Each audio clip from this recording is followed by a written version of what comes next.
What's up, party people? It's Survivor Teek, and this is the second part, episode 6, Contender Analysis. Again, this is an interesting episode. We didn't really see too much in terms of tribal council and how people were positioning for that, just because of this whole Erika on the island twist. But we did see some positioning. The rankings have changed in my view, so let's get right to it.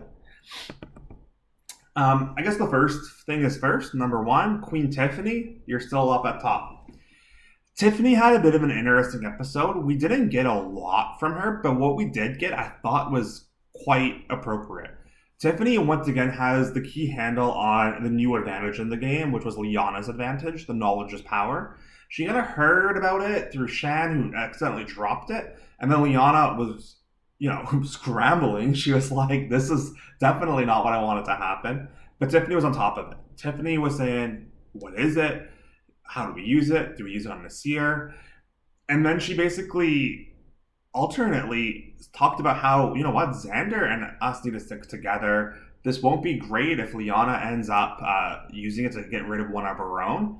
And we got a bit of a storyline from Tiffany, too, where she had a bit of analysis on the people at the bottom. She mentioned how, Heather's bonded with the others and how Shan and Liana have a connection. So we're getting some good, accurate content from her about her position on the tribe.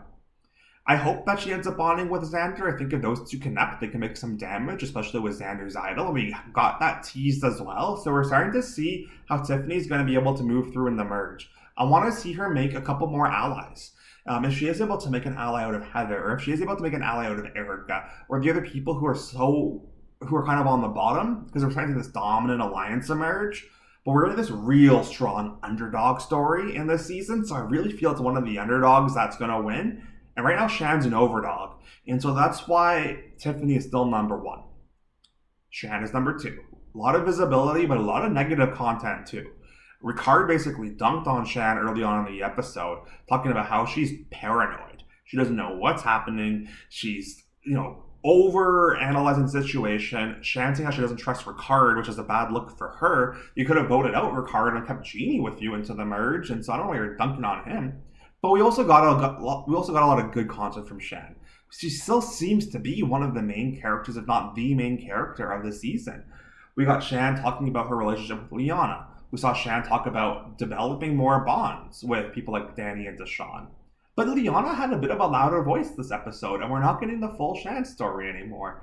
Liana had more to say about the knowledge is power. Liana had more to say about the Alliance of Four. We got a little bit more from the Liana side of the duo, and I don't think that's great for Shan.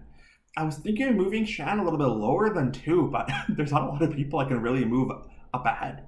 I really think this is a 2-horse race between Tiffany and Shan. I really think it's a 1-horse race since episode 1 with Tiffany. But we'll see how Shan's storyline evolves. I really think Shan might lose Final Tribal Council the way that this is all playing out. She could be out by a Ricard blindside or an Evvie blindside, some of these other strategic players hiding in the wings. But I don't really see a great winning story and consistent narrative from this quote-unquote merge episode from anybody else other than these two. But we'll go through them. Sydney, I still have a number 3. We keep getting Sydney content. Sydney was able to speak at the start about the tribe dynamics at Luvu. And then we also ended up getting Sydney later on in the episode to chat about, at the merge feast and how things are going to play out. But we didn't get a lot more from her. We didn't really understand exactly her viewpoint on getting Erika out of the game. She mentioned that Erika was happy-go-lucky. And we don't really see how she's really developing bonds with the others. She's had such a consistent edit, and there's nothing really negative against Sydney so far, and she seems to be the person who's most level-headed on the Blue Tribe, so we'll see how she's able to really get through. For number 4, this is a jump up, and this is Evvie. Evvie's been back and forth quite a bit, and we actually got a lot of good content from Evvie this episode. We got Evvie chatting about the tribe beforehand and how she's looking forward to the merge. We had her chat about the merge feast and how, she was in on rice the entire time and how she's able to really step up and get into a better situation with the merge feast and get some food in her system. And then we also saw Evvie as part of the strategizing right when she got back in chatting with people like Tiffany and Shan and trying to make sure that the target wasn't on, any of the former people on her Yasa tribe and it's on Erika. We're seeing her in the mix. We're getting that strategic Evvie content still, and I think we're going to get some good content from Evvie moving forwards. And number 5, I have Ricard. Ricard is moving up. And we didn't get anything from Ricard afterwards, but Ricard had such a strong start of the episode where it's almost seeming that Ricard is the one who really has the more stable pulse, and he's the more calm-minded one to Shan. If Shan and Ricard do separate, maybe we're getting the storyline where Shan starts to take a bit of a tailspin. And Ricard is talking about how he was positioning himself in the game, and he had a really good quote right before the merge challenge where it's, I might have to play my own individual game. And so Ricard, he's moving up. We need to see more from him, and we need to see him building bonds with others, but he's moving up. Number 6, this is a step up as well. It's Xander. Xander, we're getting more of a storyline from. And so I had Xander counted out just because we never really got that underdog storyline from him, but we're now getting it. We're now getting the fact that he feels he's at the bottom. He is a target. Who does he bond with? Am I going to work with Naseer? Am I going to play my idol? Who can I really build bonds with? We're starting to see that Xander narrative pick up. I think this might end up as a vote off, but I can also see this pick up as a bit of a winning narrative. If he's really able to start to win some challenges, use his idol and extra vote to build new allies, we'll see how that's able to work. I think him and Naseer bonding needs to be a pivotal part of his game, and if he's able to bring in, solidify his bonds with Evvie and Tiffany that he's been working so hard with, he can start to build a bit of an alliance to counter the Shan Liana alliance that's starting to really build up. Below Xander, I have Naseer. This is not a good episode for Naseer. We're not getting consistent content from Naseer.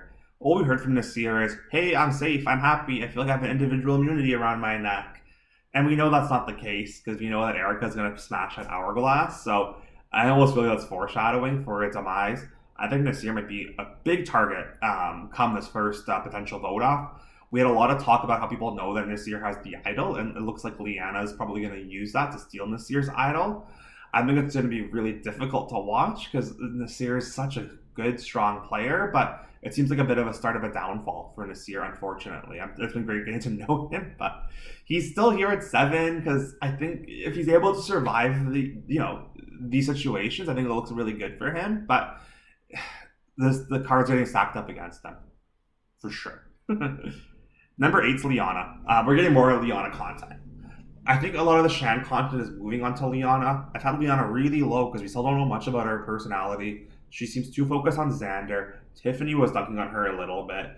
She did talk about this Black Alliance with Danny and Deshawn, how that's important to her, but when it comes to this alliance, Liana, you voted off Abraham, Shan, you voted off JD, so I don't know how real honest you are to this cause, and so I don't really give Liana a lot of extra points for that. She doesn't have a really complete narrative. If this was part of her storyline, I think we would have gotten at least a little bit from the Liana Abraham vote off. So her story's not really that clear still. I think she's going to be an important player. She might be the result of a Xander idol play. That's how I feel like it's going to happen. A Xander or Naseer idol play is how Liana goes. So she's number 8. Below this, I feel like these people have no chance, really. Deshawn. Number 9, I have Deshawn slipping, even though he had some good content. His content kind of sucks. Deshaun talking about how he kind of wants to keep the tribe strong for 1 or 2 votes, and then immediately goes and chats with other people and talk about that other alliance with Shan and Liana. We don't have much else from Deshaun. I don't understand the strength of his relationship with either Sydney, Erika, or Danny. We needed to understand some of Deshaun's merge storyline. He seems so much like an ancillary player this season that I don't have much from him otherwise. And number 10, we have Erika. It's a jump up, but Erika's not a winner. We got some beautiful content from Erika talking about how, she's always been a little bit different and how she had this growing up in the Philippines as a Filipino Canadian, and things haven't been easy for her. But she has no standing to get back into the game unless things really open up. Her own tribe was really against her, and that she's thinking about potentially not smashing the hourglass for people who are completely disloyal to her. She had the same narrative, which was, hey, I'm the sheep who's going to be a lion. That's just her line. She's not really evolving her narrative in any meaningful way. And we haven't seen her grapple with any real key strategy. So Erika, she's not the winner. She's here at 10.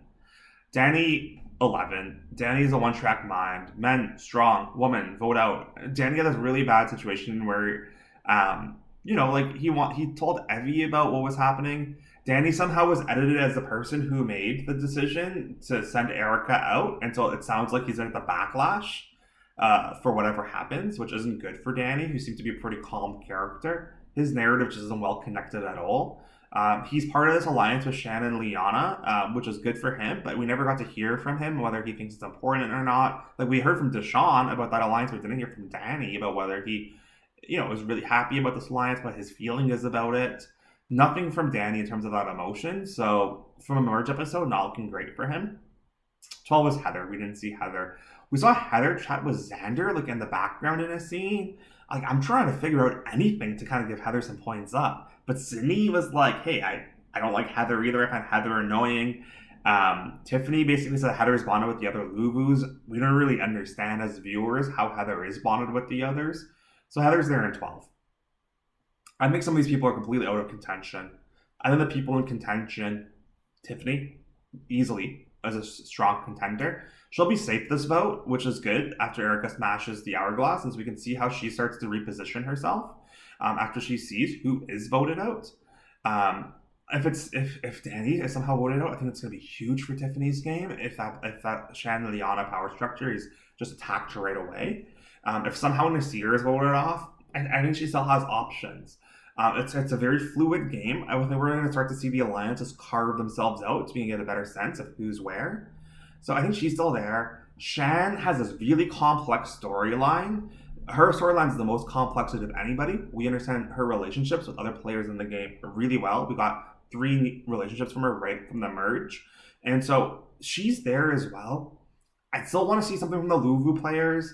I feel everyone except for Sydney is really eliminated at this point, just because Sydney, we haven't had that real Sydney moment, and I think we're still waiting for it. But if it's a couple more episodes, I think it's going to pass us.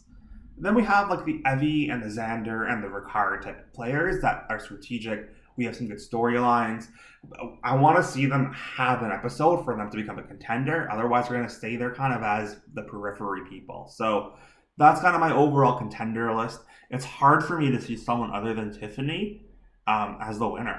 It's really hard for me. So let's see if it's an Edgic Teek blindside once again. But for now, that's analysis. We'll see how everything shakes up. I think it'll be more interesting in this part 2 merge episode, and we'll see exactly how the tribal dynamics play out, especially now that every single player is going to be part of these tribal councils. So as contender and analyzers, we can really start to see okay, is Shan still the person who's dominating all the chat before tribal, or is it going to be from Tiffany's perspective? Or are we going to see Danny or Deshawn start to have more of a say?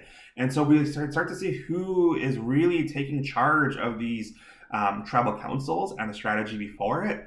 And those players, especially now in these early phases, these are the types of moves that are going to be talked about in the jury phase.